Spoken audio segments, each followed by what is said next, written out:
बच्चों, आज आप मेरे साथ आपकी पाठ्यपुस्तक बसंत भाग 1 का पाठ 8 पढ़ रहे हैं, जिसका की नाम है ऐसे ऐसे, जो कि एक एकांकी है। और इस एकांकी को लिखने वाले हमारे एकांकीकार हैं विष्णु प्रभाकर जी। बच्चों, आप मेरे साथ यह एकांकी पिछले भाग में पढ़ चुके हैं, जिसमें आपने देखा कि मोहन को ऐसे ऐसे वाली बीमारी हो जाती है और इस ऐसे ऐसे वाली बीमारी से घर के सारे लोग घबरा जाते हैं।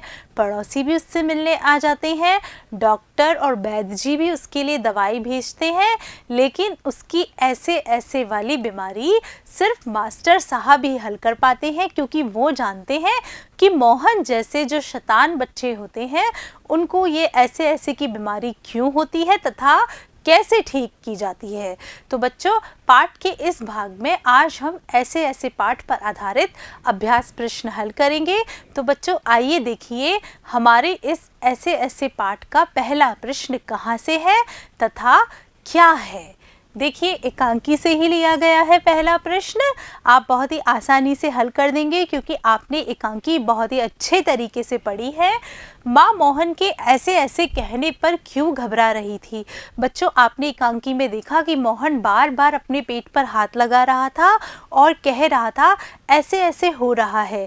तो बच्चों, मोहन के बार बार ऐसे ऐसे कहने पर माँ क्यों घबरा रही होती है।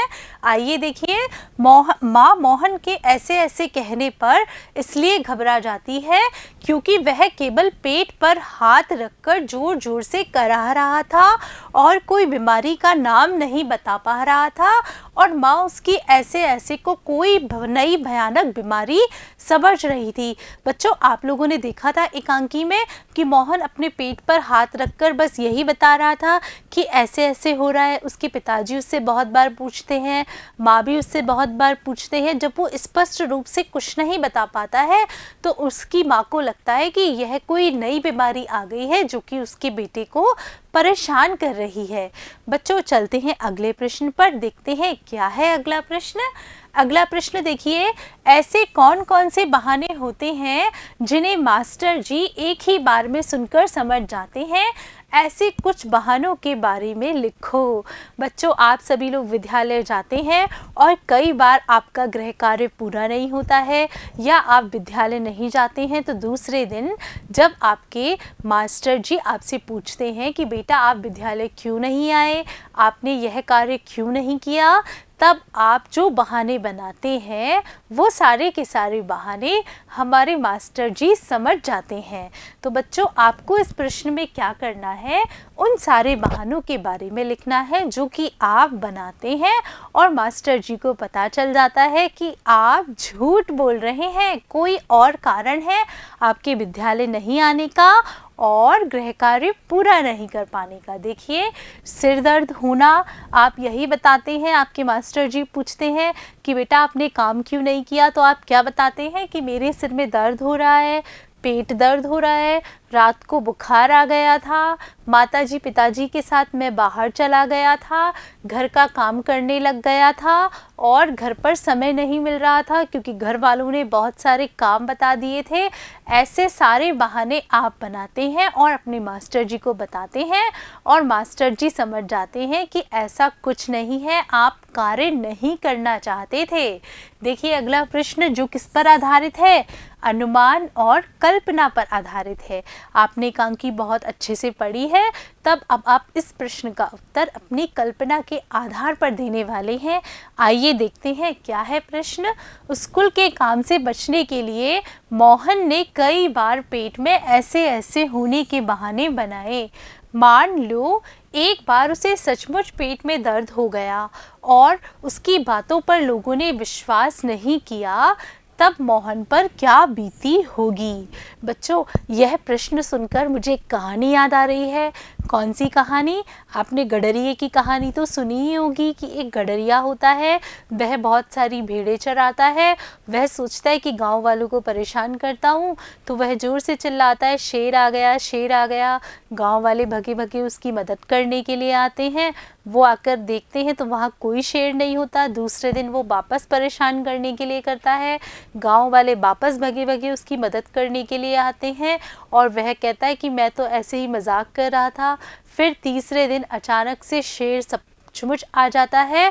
तब वह जोर जोर से आवाज़ लगाता है कि शेर आ गया, बचाओ बचाओ। सारे गांव वाले सोचने लग जाते हैं कि यह तो झूठ बोल रहा होगा, खुद तो काम करता नहीं है, हमें भी नहीं करने देता।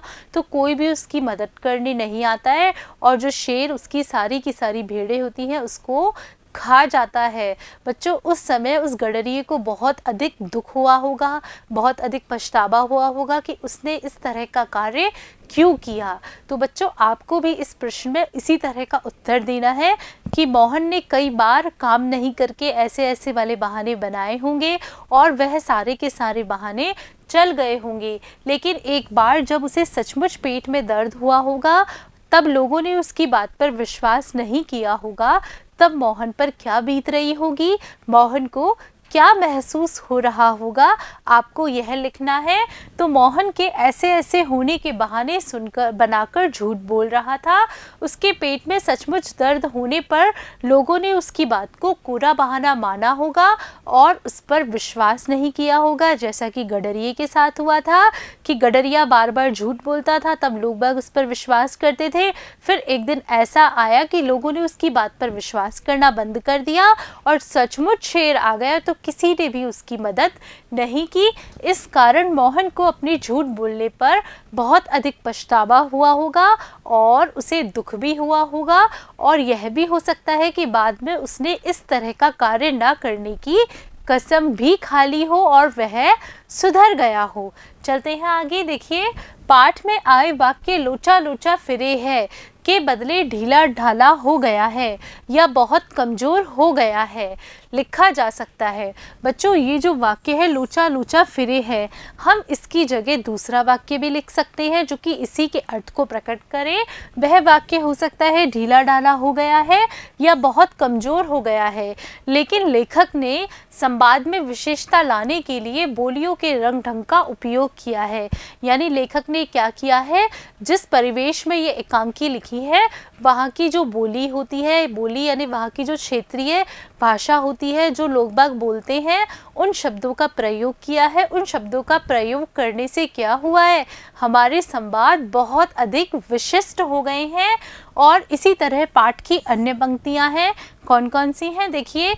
इतनी नई नई बीमारियां निकली हैं, राम मारी बीमारियों ने तंग कर दिया है, तेरे पेट में तो बहुत बड़ी दाढ़ी है। अनुमान लगाओ इन पंक्तियों को दूसरे ढंग से कैसे लिखा जा सकता है। बच्चों, आपको इस प्रश्न में क्या करना है कि आपके सामने ये 3 वाक्य है, आप इन 3 वाक्यों को दूसरे ढंग से भी लिख सकते हैं, वह आपको लिखकर बताना है। बच्चों, अर्थ नहीं बदलना चाहिए, वाक्य बदल जाए, शब्द बदल जाए, लेकिन अर्थ इनका एक जैसा ही रहना चाहिए। तो देखिए, पहला है इतनी नई नई बीमारियां निकली हैं, इसके बदले हम लिख सकते हैं इतनी नई नई बीमारियां हो रही है। फिर देखिए, राम मारी बीमारियों ने तंग कर दिया है, इसके बदले हम नया वाक्य क्या लिख सकते हैं, कष्ट देने वाली बीमारियों ने परेशान कर दिया है। फिर देखिए, तेरे पेट में तो बहुत बड़ी दाढ़ी है, इसके बदले हम यह भी कह सकते हैं कि तू तो बहुत झूठ बोलता है। चलते हैं अगले प्रश्न की तरफ, देखते हैं अगला प्रश्न क्या है। मान लो कि तुम मोहन की तबीयत पूछने जाते हो, तुम अपने और मोहन के बीच की बातचीत को संवाद के रूप में लिखो। बच्चों, आपका जब कोई मित्र बीमार होता होगा तब आप पता चलता होगा, तब आप लोग भी उससे मिलने जाते होंगे, देखने जाते होंगे कि उसे क्या हुआ है। इस तरह से आपको इस प्रश्न में क्या करना है, आपको मानना है कि मोहन आपका मित्र है और आप मोहन से मिलने उसके घर जा रहे हो, उसे देखने जा रहे हो। उस देखने जाने के दौरान आप दोनों मित्र आपस में जिस तरह की बातचीत करते हैं, उस बातचीत को संवाद के रूप में आपको लिखना है। देखिए कैसे लिख सकते हैं। मोहन के घर उसकी तबीयत पूछने जाने पर, यानी कि आप मोहन के घर पहुंच चुके हैं और मोहन से बातचीत कर रहे हैं। आपने क्या कहा, मोहन क्या बात है, क्या हो रहा है। मोहन, मेरे पेट में ऐसे ऐसे हो रहा है, क्योंकि उसको तो ऐसे ऐसे की बीमारी हो रही थी ना। फिर देखिए मैं, ये ऐसे ऐसे क्या होता है, कभी सुना ही नहीं, इसलिए हमने पूछा कि ये ऐसे ऐसे क्या होता है। फिर मोहन कराहकर क्या बता रहा है, यहाँ पेट में बहुत दर्द हो रहा है, उठकर बैठा नहीं जा रहा। फिर आप क्या पूछेंगे, ये ऐसे ऐसे कब से हो रहा है, क्योंकि बीमारी का नाम तो वह बता ही नहीं रहा। फिर देखिए मोहन, आज दोपहर से हो रहा है। फिर तुमने कोई उपचार लिया, मोहन, माँ ने घरेलू दवाइयाँ दी परंतु आराम नहीं मिला। फिर आप क्या कहेंगे, तुम घबराओ मत, थोड़ी देर में ठीक हो जाएगा, मैं घर जाती हूँ, मुझे विद्यालय का गृह कार्य करना है, कल सुबह विद्यालय में मिलते हैं। तो बच्चों इस तरह की बातचीत ही होती है दो मित्रों के बीच में। देखिए अगला प्रश्न क्या है, संकट के समय के लिए कौन कौन से नंबर याद रखे जाने चाहिए। बच्चों यह बहुत ही जरूरी और बहुत ही अच्छा प्रश्न है आप लोगों के लिए। आपको इस प्रश्न को ध्यान से पढ़ना है, ध्यान से इसका उत्तर लिखना है और साथ में जो आपातकालीन फ़ोन नंबर है वो सारे के सारे आपको याद होने चाहिए, क्योंकि किसी भी वक्त कोई दुर्घटना हो तो आपको अगर नंबर याद है तो आप फ़ोन भी कर सकते हैं। तो बच्चों संकट के समय हमने अपने माता पिता, मित्रों, सगे संबंधियों, पड़ोसियों, police station, fire brigade, doctor और अस्पताल के नंबर याद रखने चाहिए। चलते हैं अगले प्रश्न की तरफ, देखते हैं क्या है अगला प्रश्न। ऐसा होता तो क्या होता। बच्चों आपको यहाँ अपनी कल्पना के आधार पर उत्तर देना है। देखिए क्या है, मास्टर जी स्कूल का काम तो पूरा कर लिया है, मोहन हामी सिर उठाता है, हिलाता है, मोहन हामी सिर हिलाता है, मोहन जी सब काम पूरा कर लिया है। इस स्थिति में नाटक का अंत क्या होता, लिखो। बच्चों आपको क्या करना है, मास्टर जी मोहन से मिलने आते हैं, पूछते हैं कि मोहन क्या तुमने अपना गृह कार्य पूरा कर लिया है, और मोहन यह कहता हाँ मास्टर जी मैंने अपना गृह कार्य पूरा कर लिया है। तो उस समय इस एकांकी का अंत क्या होता। आपको आपकी कल्पना के आधार पर इस प्रश्न का उत्तर देना है। तो बच्चों इस प्रश्न का उत्तर कुछ इस तरह से होगा। देखिए मोहन यदि स्कूल का काम पूरा कर लेने की बात कहता तो उसके नाटक से पर्दा नहीं हटता, यानी कि जो नाटक हमारा ख़त्म हो गया, जिसमें कि मोहन ने यह मान लिया कि उसको ऐसे ऐसे का जो दर्द है वह काम नहीं होने के कारण हो रहा था, वह नहीं ख़त्म होता। उसके माँ बाप उसके लिए दवा आदि का प्रबंध करते रहते, उन्हें लगता कि हमारा बेटा सचमुच में बीमार है और वह ऐसे ऐसे करके बहाने बनाकर सबको मूर्ख बनाने में सफल हो जाता। बच्चों आज आपने मेरे साथ आपकी पाठ्यपुस्तक बसंत भाग 1 के पाठ ऐसे ऐसे के अभ्यास प्रश्न हल किए। बच्चों मुझे पूरा विश्वास है कि आपको इन सारे प्रश्नों के उत्तर बहुत ही अच्छे तरीके से समझ में आए होंगे और बहुत सारे प्रश्न आपको यहीं याद हो गए होंगे। धन्यवाद बच्चों।